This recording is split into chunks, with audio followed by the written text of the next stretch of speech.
Hey everybody. Um, it's Sunday.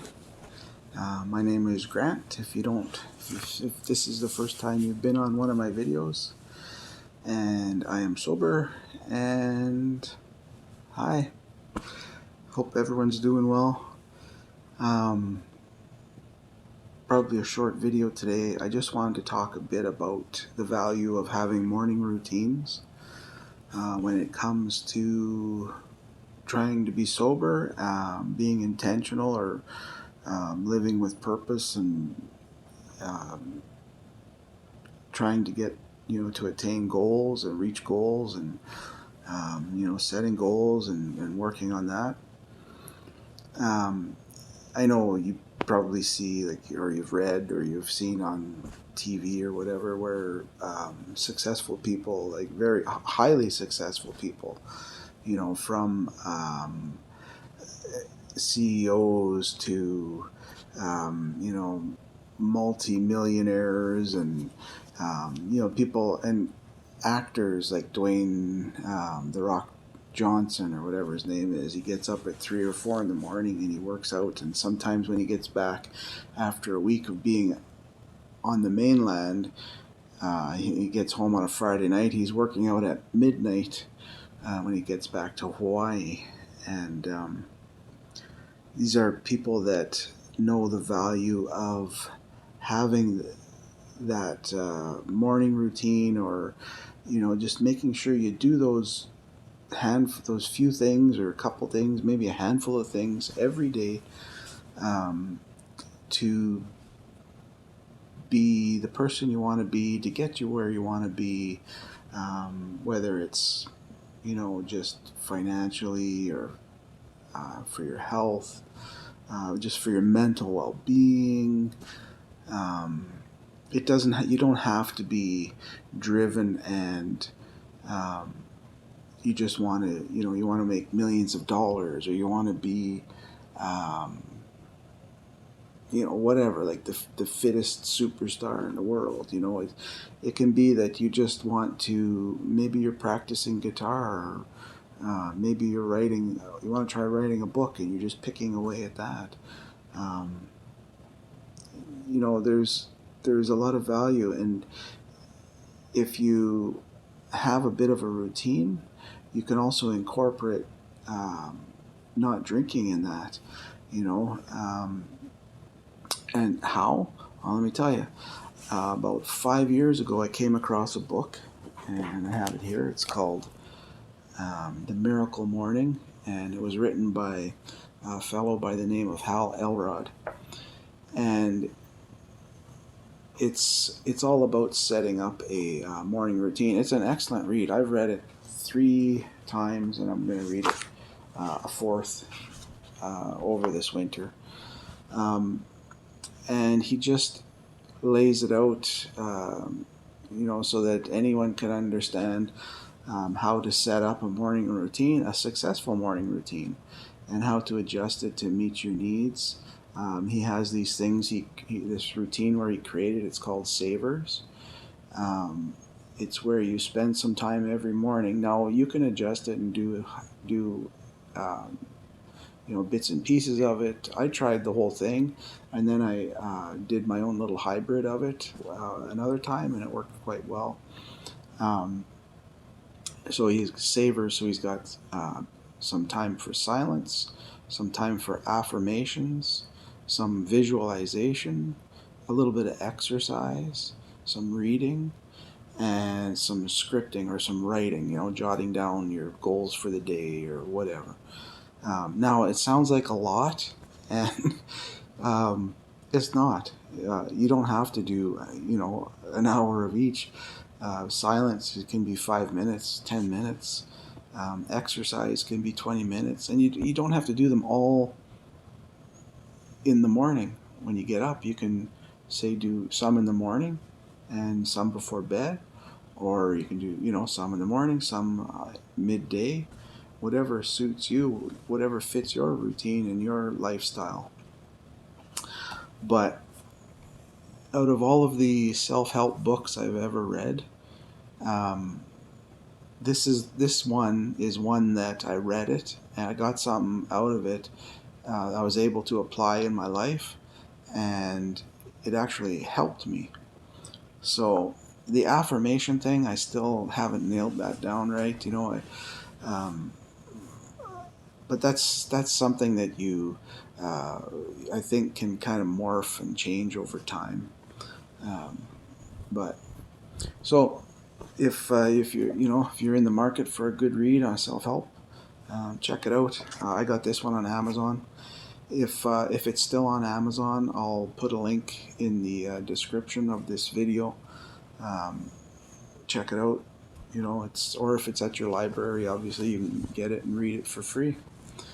Some libraries offer digital uh, books now too. I haven't done that, but I've saved a lot. I've actually I borrowed like Grant Cardone books and different books that would be, for a soft cover would be $26 or $30, and able just to read them and borrow them and give them back. Um, so, you know, with when I said about being sober and doing something like this, like, you know, for me, it was the visualization of, okay, um, I'm visualizing myself living that life where I'm not drinking, um, you know, um, and I'm when I'm writing, I'm scripting at the end. I'm writing that today, I'm sober, and it's very powerful to write those things down, to say those things in your head. And something else um, I found really helpful, and I guess to get you to do that in here too, is to actually say like these affirmations and things out loud. Um, there seems to be a connection there, where when you say these things out loud, it seems to really sink in a little more than just kind of randomly thinking off the cuff, and being purposeful about it. Having intent, and knowing what you want, and visualizing what you want. So yeah, it's worth it. I think something like that can really help keep you focused on, not just your other goals. Maybe you're gonna go fishing and you're gonna catch the big, bass or whatever. I don't know. I'm not a fishing guy, so I don't know. But it's just an example. But and then not drinking. Today I'm not gonna drink. And setting that up first thing in the morning.